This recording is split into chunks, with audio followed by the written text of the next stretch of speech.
चलिए बच्चों, आज हम बात करेंगे फिजिकल प्रॉपर्टीज ऑफ एमीन। तो फिजिकल प्रॉपर्टीज ऑफ एमीन में हम दो टॉपिक बात करेंगे, बॉइलिंग पॉइंट और सॉल्बिलिटी के बारे में। फिर इससे रिलेटेड आज हम प्रॉब्लम पे डिस्कशन करेंगे। तो बॉइलिंग पॉइंट की बात करें तो previous lecture haloalkanes and haloarenes में भी डिस्कशन किए थे। तो हमारा जो बॉइलिंग पॉइंट जो होता है वो किस पे डिपेंड करता है? Molecular weight. तो दो चीज़ पे डिपेंड करेगा यहाँ पे, पहला मॉलिक्यूलर वेट और सेकंड हमारा हाइड्रोजन बॉन्डिंग। तो जो अमोनिया के डेरिवेटिव्स होते हैं हमारे क्या बनाते हैं? Hydrogen bonding. तो पहला केस ये देखा जाता है कि किस कंपाउंड का मॉलिक्यूलर वेट ज़्यादा है। यदि मॉलिक्यूलर वेट जितना ज़्यादा होगा उस कंपाउंड का मॉलिक्यूल का बॉइलिंग पॉइंट ज़्यादा होगा। अब सेकंड बात करते हैं हाइड्रोजन बॉन्डिंग वाला कंसेप्ट कहाँ पे लगाते हैं? जहाँ पे आइसोमेरिक स्ट्रक्चर हो। आइसोमेरिक का मतलब जो होता है जैसे नॉर्मल ब्यूटेन, आइसोब्यूटेन, नियोब्यूटेन। तो मॉलिक्यूलर फार्मूला सेम होगा, मीन्स मॉलिक्यूलर वेट सेम होगा। तो उस केस में हम बात करते हैं कि यहाँ पे कैसे निकालते हैं। तो यहाँ पे दो फैक्टर लगाएंगे, पहला फैक्टर हाइड्रोजन बॉन्डिंग देखेंगे, दूसरा मॉलिक्यूलर वेट। यदि आपको डिफरेंट कंपाउंड दिए गए हैं, जैसे हम बात करें compound A B C D, मान लिया अमोनिया के एमीन्स के 4 कंपाउंड दिए गए, इसका मॉलिक्यूलर वेट है 40, इसका 80, इसका 120 और इसका 160। एक एग्जाम्पल बात कर रहे हैं। तो आप देख रहे हैं कि ए से डी की तरफ जा रहे हैं तो मॉलिक्यूलर वेट बढ़ेगा। जब मॉलिक्यूलर वेट बढ़ेगा तो बॉइलिंग पॉइंट भी आपका बढ़ेगा। क्लियर? दूसरा फैक्टर हम देखते हैं हाइड्रोजन बॉन्डिंग। तो किसी भी मॉलिक्यूल्स में जितना ज़्यादा हाइड्रोजन बॉन्डिंग होगा उस मॉलिक्यूलर कंपाउंड का बॉइलिंग पॉइंट ज़्यादा होगा। तो जैसे हम बात करते हैं, कोई आपका आइसोमेरिक कंपाउंड अभी एग्जांपल कराएंगे। तो आइसोमेरिक कंपाउंड की बात करेंगे तो जितना ज़्यादा हाइड्रोजन बॉन्डिंग होगा, हाइड्रोजन बॉन्डिंग बढ़ने पर हमारा क्या होता है? बॉइलिंग पॉइंट भी बढ़ेगा। तो आज इसी टॉपिक में हम बात करेंगे बॉइलिंग पॉइंट और सॉल्बिलिटी के बारे में। तो बॉइलिंग पॉइंट में क्या होता है कि हमारा मॉलिक्यूलर वेट बढ़ने पे क्या होता है? बॉइलिंग पॉइंट बढ़ता है। लेकिन सॉल्बिलिटी क्या होता है? रिवर्स होता है। मीन्स मॉलिक्यूलर वेट बढ़ने पे सॉल्बिलिटी क्या होगा? कम होगा। क्यों? क्योंकि जैसे जैसे आर ग्रुप बढ़ेगा तो आर ग्रुप के बढ़ने से क्या होता है कि जो बनने वाला जो हाइड्रोजन बॉन्डिंग होगा वाटर के साथ क्या होगा? कम होगा। मीन्स आर जो होता है हाइड्रोफोबिक होगा। हाइड्रोफोबिक का मतलब क्या होगा कि सॉल्बिलिटी को कम करता है। ये सारी चीज़ें हम एक्सप्लेन करेंगे। तो एक एक पॉइंट को हम समझते जाते हैं और उसको हम डिस्कशन करते जाते हैं। आप उसको नोट करते जाइए, उसका जो भी डाउट होगा आप उनसे डाउट अपना क्लियर करिए। तो सबसे पहले यहाँ पर लिखा है एमीन्स के बारे में। तो यहाँ पर लिखा गया है, एक एक पॉइंट सुनिए। Amines have higher melting point than hydrocarbon of comparable molecular mass. Means amine का जो बॉइलिंग पॉइंट जो होगा हाइड्रोकार्बन से ज़्यादा होगा। मीन्स एमीन की बात करें तो एमीन का जो बॉइलिंग पॉइंट होगा वो हाइड्रोकार्बन से ज़्यादा होगा, मीन्स एल्केन से ज़्यादा होगा।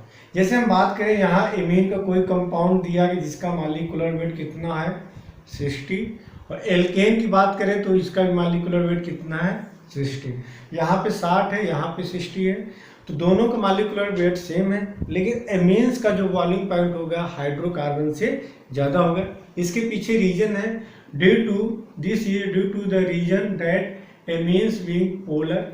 एमीन जो होगा पोलर नेचर होगा and form intermolecular hydrogen bonding except tertiary amine. Tertiary amine जो होता है हमारा हाइड्रोजन बॉन्डिंग नहीं बनाता है। क्यों नहीं बनाता है? क्योंकि टर्सरी एमीन के पास एक भी हाइड्रोजन प्रेजेंट नहीं होता। तो पहले आपसे पूछा जाए एमीन का जो बॉइलिंग पॉइंट होता है वो एल्केन से ज़्यादा होता है। तो आप रीजन बताएंगे एमीन्स में क्या प्रेजेंट होता है? इंटरमॉलिक्यूलर हाइड्रोजन बॉन्डिंग प्रेजेंट होता है। और एल्केन में कौन सा बॉन्डिंग होता है? वांडर वाल फोर्स ऑफ अट्रैक्शन। तो हाइड्रोजन बॉन्डिंग जो होता है स्ट्रॉन्गर होता है किससे? वांडर वाल फोर्स ऑफ अट्रैक्शन से। तो पहला आपको पूछा जाए कि एमीन्स का बॉइलिंग पॉइंट एल्केन से ज़्यादा होता है, आप रीजन बताएंगे कि एमीन्स में हमारा इंटरमॉलिक्यूलर हाइड्रोजन बॉन्डिंग प्रेजेंट होता है, एल्केन्स में वांडर वाल फोर्स होता है। और आपको पता है कि hydrogen bonding stronger than wander वाल फोर्स ऑफ अट्रैक्शन।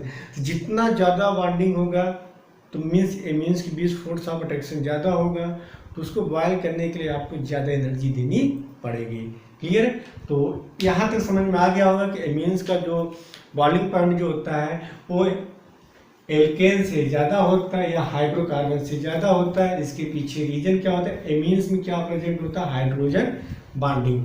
अब हाइड्रोजन बॉन्डिंग मैंने बेटा 11th में काफ़ी डिस्कशन किए थे। तो जैसे एमीन्स की बात करें, ध्यान सुनना, प्राइमरी एमीन की बात करें तो प्राइमरी एमीन का स्ट्रक्चर ये होता है। सेकेंडरी एमीन की बात करें तो सेकेंडरी एमीन का स्ट्रक्चर ये होगा, और टर्सरी एमीन की अगर हम बात करें ये होगा। क्लियर है? तो एमीन यहाँ पे अगर हाइड्रोजन प्रेजेंट है मीन्स प्राइमरी एमीन हमारा हाइड्रोजन बॉन्डिंग बनाएगा। ठीक है? यहाँ पे दो हाइड्रोजन बॉन्डिंग है। क्लियर है? दो हाइड्रोजन है तो यहाँ पे ये वाला भी हाइड्रोजन बॉन्डिंग बनाएगा, ये वाला ही बनाएगा। यहाँ पे सेकेंडरी एमीन में भी हाइड्रोजन प्रेजेंट है, मतलब ये भी हमारा हाइड्रोजन बॉन्डिंग बनाएगा। लेकिन टर्सरी एमीन में एक भी हाइड्रोजन नहीं प्रेजेंट है तो हमारा हाइड्रोजन बॉन्डिंग नहीं बनाएगा। तो हाइड्रोजन बॉन्डिंग मैंने होता क्या है कि जैसे यहाँ पे नाइट्रोजन से क्या अटैच हो? हाइड्रोजन। इसके एडजेसेंट में कोई दूसरा एटम हो सकता है, ऑक्सीजन हो सकता है, नाइट्रोजन होता है, फ्लोरीन होता है। बेटा 11th क्लास मैंने काफ़ी डिस्कशन किया तो यहाँ पे क्या होगा? कोवैलेंट बॉन्ड होगा। लेकिन इसके एडजेसेंट पे ये तीनों ऑक्सीजन, नाइट्रोजन, फ्लोरीन कोई भी आ जाए तो यहाँ पे एक वीक बॉन्ड बनता है जिसे क्या बोलते हैं? Hydrogen bonding. क्लियर? तो हम बात करें प्राइमरी एमीन और सेकेंडरी एमीन जो होता है हमारा हाइड्रोजन बॉन्डिंग बनाता है, लेकिन टर्सरी एमीन नहीं बनाता है। क्यों नहीं बनाता है? क्योंकि टर्सरी एमीन के पास हमारा हाइड्रोजन प्रेजेंट नहीं होता है। तो जैसे अगर हम बात करें यहाँ पे लिखा गया प्राइमरी एमीन का एग्जांपल लिखा गया है RNHHR, RNHH, RNHH, RNHH। ये आपके क्या है? एमीन्स के मॉलिक्यूल दिए गए। तो यहाँ पे देख रहे हैं कि हाइड्रोजन किससे अटैच है? नाइट्रोजन। और इस हाइड्रोजन के एडजेसेंट पे दूसरा नाइट्रोजन है, याद करिए। तो यहाँ पे एक वीक बॉन्ड बनेगा जिससे क्या बोलेंगे? Hydrogen bonding. इसी तरह यहाँ पे चेक करिए नाइट्रोजन, ये आपका सेकंड प्राइमरी एमीन RNHH, इसके एडजेसेंट पे दूसरा है, यहाँ पे भी हाइड्रोजन बॉन्डिंग बनना है, यहाँ पे भी हाइड्रोजन बॉन्डिंग बनना है। तो आप देख रहे हैं कि प्राइमरी एमीन की बात करें, प्राइमरी एमीन की बात करें RNH2 तो कितने बॉन्डिंग बना रहा है? 1 2 3। तो प्राइमरी एमीन टोटल कितने हाइड्रोजन बॉन्डिंग बना सकता है? 3 बनाएगा। 2 तो हाइड्रोजन की वजह से बनाएगा और एक नाइट्रोजन। तो हम बात करें प्राइमरी एमीन की बात करें तो प्राइमरी एमीन की बात करें तो primary amine total 3 hydrogen bonding बनाएगा। किसकी वजह से? 2 हाइड्रोजन और एक नाइट्रोजन। सेकेंडरी एमीन की बात करें तो सेकेंडरी एमीन जो होगा 2 हाइड्रोजन बॉन्डिंग बनाएगा, एक हाइड्रोजन एक नाइट्रोजन। क्लियर? लेकिन टर्सरी एमीन की बात करें तो टर्सरी एमीन हमारा हाइड्रोजन बॉन्डिंग नहीं बनाएगा, क्योंकि हाइड्रोजन बॉन्डिंग के लिए कंडीशन क्या होना चाहिए? नाइट्रोजन से क्या अटैच हो? हाइड्रोजन। सेल्फ की बात करें तो यहाँ पे सेल्फ एमीन में हाइड्रोजन बॉन्डिंग यहाँ पे नहीं होगा। यदि यहाँ पे दूसरा आप टर्सरी एमीन अगर ले भी लेते हैं बेटा, जैसे यहाँ पे आपने दूसरा टर्सरी एमीन आपने लिया, क्या इस एमीन के पास हाइड्रोजन है? नहीं। क्या इस एमीन के पास हाइड्रोजन है? लेकिन यहाँ पे हाइड्रोजन बॉन्डिंग नहीं है तो हाइड्रोजन बॉन्डिंग नहीं बनेगा। लेकिन प्राइमरी एमीन के पास तो 2 हाइड्रोजन तो है ही है, ये तो बनाएगा, ए भी बनाएगा, साथ में नाइट्रोजन भी हाइड्रोजन बॉन्डिंग बना लेगा। इसी तरह सेकेंडरी एमीन की बात करें, ये सेकेंडरी एमीन है। सेकेंडरी एमीन हाइड्रोजन नाइट्रोजन से अटैच है मीन्स हाइड्रोजन बॉन्डिंग बनाएंगे। कितने बनाएंगे? 2। क्लियर? तो ये 3 बनाएगा, ये 2 बनाएगा और एक भी हाइड्रोजन बॉन्डिंग नहीं बनाएगा। तो यहाँ तक बातें क्लियर हो गई होंगी। आगे कंटिन्यू करते हैं। तो पहला हम बॉइलिंग पॉइंट की बात करें तो बॉइलिंग पॉइंट किस पे डिपेंड करता है? मॉलिक्यूलर वेट पे डिपेंड करेगा। तो एक एक पॉइंट को नोट करते जाइए। Boiling point directly proportional to molecular weight. जैसे अगर आपसे कहा जाए मेथाइलेमीन, ध्यान सुनिएगा, एथाइलेमीन प्रोपाइल एमीन,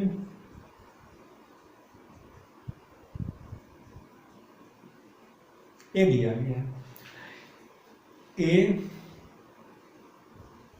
बी एंड सी। आप देख रहे हो ऊपर से नीचे आ रहा है तो मॉलिक्यूलर वेट बढ़ रहा है,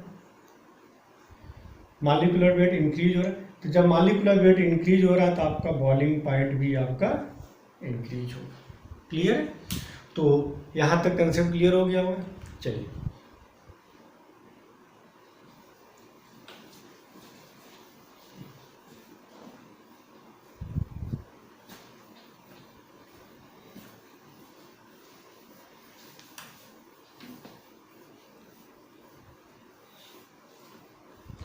चलिए बेटा अगले प्रॉब्लम पे हम डिस्कशन करते हैं।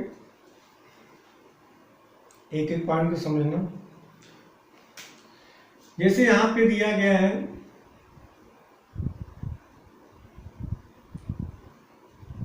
CH3 CH2 CH2 CH2 NH2।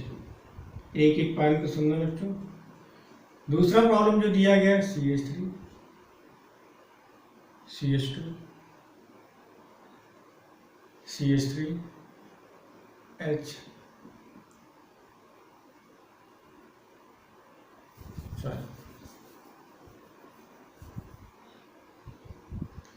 CH3 CH2 NH CH3। तीसरा जो प्रॉब्लम दिया गया है CH3 CH3 N CH2 CH3। और फोर्थ प्रॉब्लम जो दिया गया है CH3 CH2 CH2 CH2। Plate item note करिए, फिर आगे हम बात करते हैं।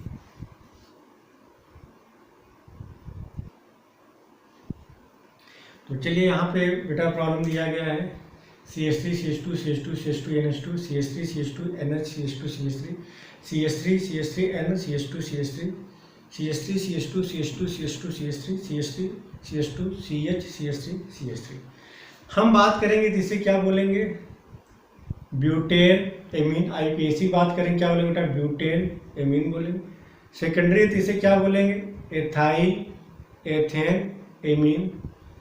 इस वाले कंपाउंड क्या बोलेंगे, N, dimethyl ethane amine. ठीक है। अगर इन तीनों कंपाउंड की बात करें तो तीनों कंपाउंड का मॉलिक्यूलर मास या मॉलिक्यूलर वेट कितना आएगा, 73 आएगा। उसके बाद यहाँ पे लिया गया पेंटेन, लिया गया CH3 CH2 CH2 CH2 CH3। यहाँ पे भी लिया CH3 CH2 CH। आप इसको थोड़ा सा ऐसे ओपन कर लीजिए, कंफ्यूज मत होइए। CH3 CH3 इसका मॉलिक्यूलर वेट है 72 और इसका मॉलिक्यूलर वेट क्या है, 72। क्लियर? तो ये तीनों हमारे एमीन है, ये दोनों हमारे हाइड्रोकार्बन मतलब पेंटेन है। नॉर्मल पेंटेन है, आपका आइसोपेंटेन है। तो एमीन का जो बॉइलिंग पॉइंट होगा पेंटेन और आइसोपेंटेन से ज़्यादा होगा। रीजन क्या बताएंगे कि यहाँ पे हाइड्रोजन बॉन्डिंग प्रेजेंट होता है। क्लियर? अब हम बात करते हैं यहाँ पे। तो यहाँ पे ये हमारा हाइड्रोजन बॉन्डिंग बनाएगा, कितने हाइड्रोजन बॉन्डिंग बनाएगा, 3। ये कितना बनाएगा बेटा, 2। और ये आपका एक भी नहीं बनाएगा। ठीक है। तो यहाँ पे तीनों का मॉलिक्यूलर वेट या मॉलिक्यूलर फार्मूला सेम है। तो जब कोई आइसोमेरिक फॉर्म दिया है, आइसोमेरिक का मतलब क्या होता है कि compound having the same molecular formula या same molecular weight, means isomeric same molecular formula. यदि इनका मॉलिक्यूलर फार्मूला निकालेंगे तो 1 2 3 4 कितने कार्बन होंगे, C4। हाइड्रोजन कितने होंगे बेटा, काउंट करिए। C4 1 2 3 4, 3 2 5 2 7 2 9 1 9 2 11, H11 nitrogen, 3 2 5 2 7 2 9 2 11। तो अगर हम बात करें तो इस यहाँ की बात करें तो इसका हो जाएगा C5H12। आप समझना, यही तीनों कंपाउंड की बात करें तो इनका मॉलिक्यूलर फार्मूला क्या आएगा, C4H11N आएगा। तो यहाँ पे तीनों लेकिन आपका प्राइमरी इमीन है, सेकेंडरी इमीन है, टर्सरी इमीन। तो आइसोमेरिक का मतलब होता है compound having the same molecular formula but different structure. ये है आपका 1 डिग्री, तो कोई भी, ये आपका 2 डिग्री, ये आपका 3 डिग्री। तो एमीन की बात करें तो कंपाउंड जिनका मॉलिक्यूलर फार्मूला सेम हो लेकिन स्ट्रक्चर डिफरेंट हो या मॉलिक्यूलर वेट सेम होगा, तो उस केस में प्राइमरी एमीन का बॉइलिंग पॉइंट ज़्यादा होगा सेकेंडरी एमीन का, सेकेंडरी एमीन ज़्यादा होगा टर्सरी एमीन। तो अगर हम बात करें 1 2 3 4 5 की बात करें तो सबसे ज़्यादा बॉइलिंग पॉइंट किसका होगा, 1 को होगा, फिर 2 को होगा, फिर 3 को होगा, फिर 4th को होगा, फिर 5th का होगा। इसके पीछे अगर हम बात करें पेंटेन आइसोपेंटेन, दोनों का मॉलिक्यूलर फार्मूला क्या है बेटा, सेम है। तो याद करिए मैंने बताया सरफेस एरिया, इसका सरफेस एरिया ज़्यादा है और इसका सरफेस एरिया कम है। कितने कार्बन का, 5 कार्बन का पेरेंटल चेन है, कितने कार्बन का, 4th। तो यहाँ पे सरफेस एरिया ज़्यादा है, अगर सरफेस एरिया ज़्यादा तो वांडर वाल फोर्स ऑफ अट्रैक्शन यहाँ पे ज़्यादा होगा और यहाँ पे क्या होगा, कम है। सरफेस एरिया बढ़ने पे वांडर वाल फोर्स ऑफ अट्रैक्शन बढ़ता है, वांडर वाल फोर्स ऑफ अट्रैक्शन बढ़ेगा तो बॉइलिंग पॉइंट भी आपका बढ़ेगा। तो क्लियर है। तो जब भी प्राइमरी एमीन का सेकेंडरी एमीन से ज़्यादा होगा, सेकेंडरी एमीन का टर्सरी एमीन का, रीजन क्या होगा कि हाइड्रोजन बॉन्डिंग यहाँ पे ज़्यादा होगा, यहाँ पे और कम होगा, यहाँ पे एकदम होगा ही नहीं। क्लियर है। तो ये सारी चीज़ें क्लियर हो गई। तो एमीन का एल्केन से ज़्यादा होता है, रीजन क्या बताए थे, रीजन वही है, सेम रीजन है कि एमीन्स में हाइड्रोजन बॉन्डिंग प्रेजेंट होता है, एल्केन में वांडर वाल होता है। ठीक है। अब आगे समझना बच्चों एक ही पॉइंट को। अब जैसे अल्कोहल दिया गया, एमीन दिया गया और हाइड्रोकार्बन दिया गया है और मॉलिक्यूलर वेट या मॉलिक्यूलर मास अप्रॉक्सीमेट सेम हो, अल्कोहल का बॉइलिंग पॉइंट सब ज़्यादा होगा किससे, एमीन का। एमीन के बाद कौन आएगा, एल्केन आएगा। क्लियर है। या आप और आगे समझ लीजिए, जैसे हम बात करें यहाँ पे लिया गया है एल्कोहल, एल्कोहल मतलब CH3 CH2 OH लिया गया है, यहाँ पे लिया गया CH3 CH2 NH2 लिया गया है, यहाँ पे लिया गया CH3 CH2 एंड CH3 लिया गया है। क्लियर है। ये आपका एल्कोहल है, ये आपका एमीन है, ये आपका एल्केन है। तो यहाँ की बात करें तो मॉलिक्यूलर वेट इन तीनों का अप्रॉक्सीमेट सेम होगा, लेकिन एल्कोहल का एमीन से ज़्यादा होगा, एमीन का एल्केन से ज़्यादा होगा। यहाँ पे कौन सी बॉन्डिंग होगी, हाइड्रोजन बॉन्डिंग। यहाँ पे कौन सी बॉन्डिंग होगी, हाइड्रोजन बॉन्डिंग। यहाँ पे कौन सा होगा, वांडर वाल फोर्स। तो आप कह सकते हैं सर दोनों में हाइड्रोजन बॉन्डिंग है, लेकिन एल्कोहल में जो हाइड्रोजन बॉन्डिंग होगा स्ट्रॉन्गर होगा किससे, एमीन से। याद करिए मैंने बताया था hydrogen bonding directly proportional to electronegativity.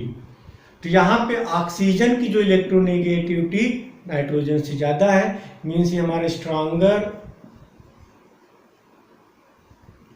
Hydrogen bond बनाए किसके कंपेरिजन में, एमीन में। ठीक है। तो एल्कोहल का एमीन से ज़्यादा होता है जब मॉलिक्यूलर वेट सेम हो। तो आप रीजन क्या बताएंगे कि ऑक्सीजन की जो इलेक्ट्रोनेगेटिविटी ज़्यादा है किससे, नाइट्रोजन से। तो ऑक्सीजन जो है स्ट्रॉन्गर हाइड्रोजन बॉन्डिंग बनाएगा किसके कंपेरिजन में, नाइट्रोजन के कंपेरिजन में। तो इस तरह बेटा आपका बॉइलिंग पॉइंट कंप्लीट होता है। अब हम बात करते हैं सॉल्बिलिटी के बारे में।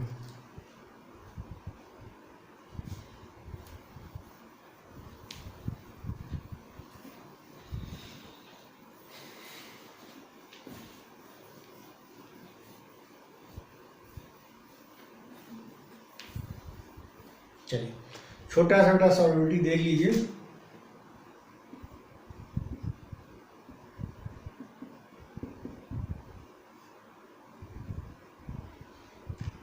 छोटा सा पॉइंट है, इसको नोट करिए बेटा, बता रहे हैं, नोट करिए।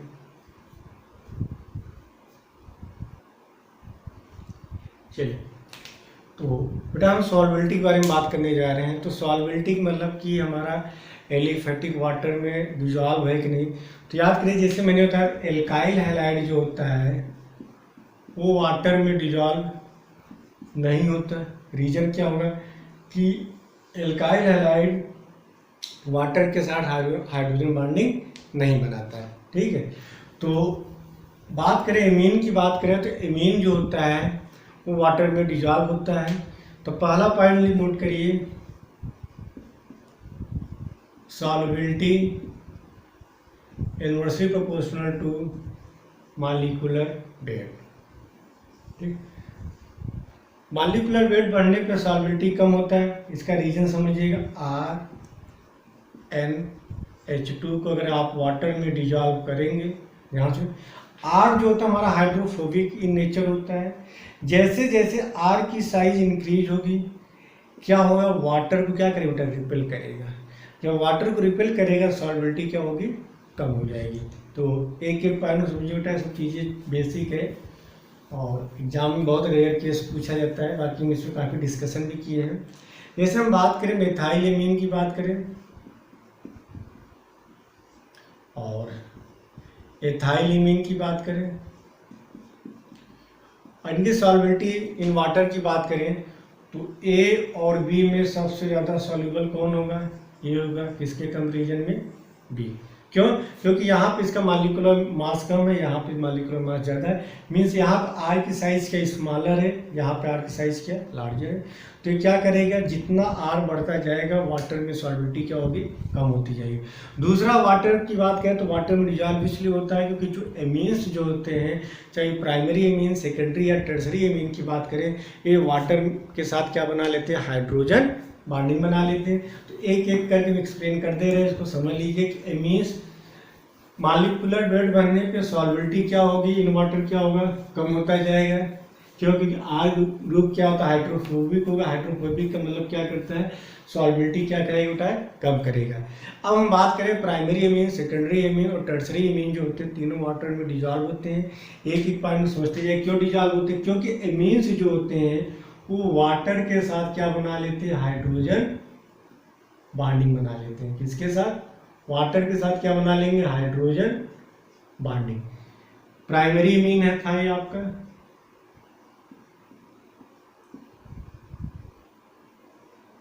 ये है आपका सेकेंडरी एमीन,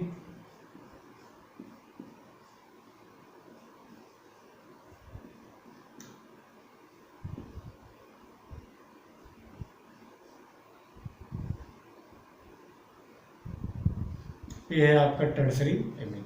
पहले इसको नोट करिए बच्चों, फिर हम करा रहे हैं।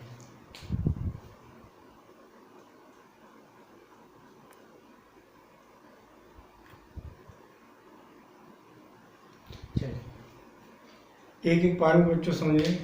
ये है आपका प्राइमरी एमीन है,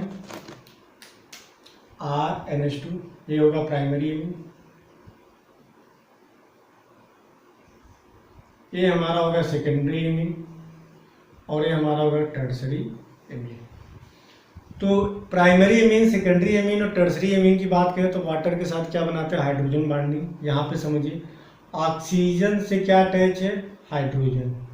क्लियर है, इनके बीच कौन सा बॉन्ड होगा, कोवैलेंट बॉन्ड। ऑक्सीजन के एडजेसेंट पे क्या है, नाइट्रोजन है, तो यहाँ पे क्या बनेगा, हाइड्रोजन बॉन्डिंग बनेगा। मीन्स एमीन वाटर में डिजॉल्व हो जाएगा। ये आपका सेकेंडरी एमीन है, यहाँ पे क्या है बेटा, कोवैलेंट बॉन्ड। इसके एडजेसेंट पे क्या है, नाइट्रोजन, इसके साथ हाइड्रोजन बॉन्डिंग बना लेंगे। इसी तरह यहाँ पे भी क्या बनेगा बेटा, हाइड्रोजन बॉन्डिंग बन जाएगा। क्लियर। तो बात करें तो यहाँ पे टोटल वाटर के साथ कितने बनेंगे, 3 बनेंगे। एक यहाँ पे बनेगा, प्राइमरी एमीन टोटल कितने हाइड्रोजन बॉन्डिंग बनाएगा, 3, समझिएगा। एक तो इनके बीच बनेगा बेटा, दूसरा इसके साथ, तीसरा इसके साथ। समझने की कोशिश करना, जैसे OH यहाँ बन जाएगा, OH इसके साथ। तो प्राइमरी एमीन वाटर के साथ कितने बॉन्ड बना रहा है, 3। यहाँ कितने बनेंगे, 2। चेक करिए, एक तो यहाँ बन गया, दूसरा वाटर मॉलिक्यूल ले लीजिए, कितने बने, 2 हाइड्रोजन बॉन्डिंग। और यहाँ पे कितने बनेंगे, 1 बनेंगे। तो अगर आपसे MCQ पूछे, देखिए बेटा ये सब चीज़ें उन्हीं बच्चों को समझ में आएगा जो 11th पढ़ा होगा, और जो 11th में नहीं पढ़ा है उसको कुछ भी समझ में आने वाला नहीं है। क्योंकि हाइड्रोजन बॉन्डिंग बहुत डिटेल में पढ़ाया गया था केमिकल बॉन्डिंग वाले चैप्टर में। तो जो बच्चा पढ़ा होगा उसको समझ में आ रहा हो, जो नहीं पढ़ा होगा वो सिर्फ प्रॉपर नोट्स बना ले बस, बाकी उस बेटा को समझ नहीं आएगा जब आप।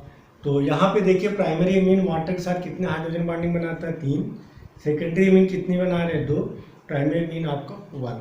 कभी आपसे MCQ पूछा जाए तो आप आंसर दे लीजिए। कैसे 3 है, यहाँ पे देखिए RnH2, ये है water molecule, oxygen hydrogen OH, इसके एडजेसेंट पे नाइट्रोजन बना लेगा। एक वाटर मॉलिक्यूल हाइड्रोजन NH, इसके एडजेसेंट पे ऑक्सीजन है, यहाँ पे हाइड्रोजन बॉन्डिंग बनेगा। NH यहाँ कोवैलेंट बॉन्ड, इसके एडजेसेंट पे ऑक्सीजन, ऑक्सीजन H के बीच बन जाएगा। तो टोटल कितने बन रहे हैं यहाँ पे? 3। सेकेंडरी एमीन की बात करें RNRH, एक तो नाइट्रोजन और हाइड्रोजन के बीच बनेगा वाटर का, दूसरा नाइट्रोजन का हाइड्रोजन और ऑक्सीजन वाटर के बीच बनेगा, और यहाँ पे सिर्फ एक बनेगा नाइट्रोजन और हाइड्रोजन। तो बात करें सॉल्बिलिटी की बात करें 1 डिग्री 2 डिग्री 3 डिग्री की बात करें तो वाटर में सबसे ज़्यादा सॉल्युबल कौन होगा? 3 डिग्री 1 प्राइमरी इमीन होगा, फिर सेकेंडरी इमीन होगा, फिर टर्सरी इमीन होगा। जैसे आपको कोई आइसोमेरिक कंपाउंड दिया गया है, एक एक पॉइंट को समझिएगा। जैसे हम बात करें, अभी एग्जाम्पल लिए थे CH3 CH2 CH2 CH2 NH2, दूसरा ले बात करें CH3 CH2 NH CH2 CH3, तीसरा एग्जाम्पल है यहाँ पे CH3 CH3 N CH2 CH3, पहला दूसरा तीसरा। तीनों कंपाउंड का मॉलिक्यूलर फार्मूला क्या था बेटा? शायद C4H11N होगा। तो इसके पहले हम बात किए थे बॉइलिंग पॉइंट की, हम बात किए थे। तो बॉइलिंग पॉइंट सबसे ज़्यादा किसका था? 1 2 3। रीजन क्या था? हाइड्रोजन बॉन्डिंग यहाँ पे ज़्यादा था। यहाँ पे अमोनिया सेल्फ कितने बना रहे थे उसके बारे में, यहाँ पे फिर यहाँ पे फिर यहाँ पे। तो जब भी बॉइलिंग पॉइंट की बात करें, आइसोमेरिक कंपाउंड या primary imine greater than secondary फिर टर्सरी। अब यहाँ पे हम सॉल्बिलिटी की बात करें बेटा, तो सॉल्बिलिटी किस पे डिपेंड करता है? Molecular weight. मॉलिक्यूलर वेट बढ़ने पे सॉल्बिलिटी क्या होता है? कम होता है। लेकिन यहाँ की बात करें तो इस एग्जाम्पल की बात करें तो यहाँ पे मॉलिक्यूलर वेट क्या है? सेम है। तो यहाँ पे सॉल्बिलिटी किस पे डिपेंड करेगा? Hydrogen bonding. जितना ज़्यादा हाइड्रोजन बॉन्डिंग बनेगा वाटर के साथ, सॉल्बिलिटी उसकी उतनी ज़्यादा होगी। तो प्राइमरी एमीन कितने हाइड्रोजन बॉन्डिंग बना रहा है? 3। प्राइमरी इमीन कितना बना रहा है? 3। सेकेंडरी इमीन कितना बना रहा है? 2। और टर्सरी इमीन वाटर के साथ कितना बना रहा है? 1। तो सबसे ज़्यादा हाइड्रोजन बॉन्डिंग किस में होगा? प्राइमरी में होगा, फिर सेकेंडरी में, फिर टर्सरी में। तो सबसे ज़्यादा सॉल्बिलिटी किसकी होगी? Primary, secondary and tertiary. तो यहाँ की बात करें, ध्यान से बेटा, यदि सॉल्बिलिटी की बात करें, सॉल्बिलिटी की बात करें 1 greater than 2 greater than 3, butane amine, ethyl ethane amine, N dimethyl ethane amine की बात करें तो तीनों कंपाउंड का मॉलिक्यूलर मास या मोलर मास या मॉलिक्यूलर वेट सेम है। तो उस केस में सबसे ज़्यादा सॉल्बिलिटी किसकी होगी? प्राइमरी एमीन की होगी, फिर सेकेंडरी, फिर टर्सरी। इसके साथ वाटर के साथ रीजन क्या बताएंगे? ये 3 वाटर के साथ 3 हाइड्रोजन बॉन्डिंग बना रहा है, ये 2 बना रहा है, ये 1। तो जितना ज़्यादा हाइड्रोजन बॉन्डिंग बनता जाएगा सॉल्बिलिटी उसकी बढ़ती चली जाएगी। तो जब भी अगर आइसोमेरिक कंपाउंड दिया गया है, चाहे आपसे बॉइलिंग पॉइंट पूछे या सॉल्बिलिटी पूछे, तो प्राइमरी एमीन का सबसे ज़्यादा होगा, फिर सेकेंडरी एमीन, फिर टर्सरी एमीन। क्लियर? तो इस तरह का आपका फिजिकल प्रॉपर्टीज कंप्लीट होता है। अब हम कल बात करेंगे केमिकल प्रॉपर्टीज ऑफ एमीन के बारे में। तो आज के लिए इतना ही। Thank you.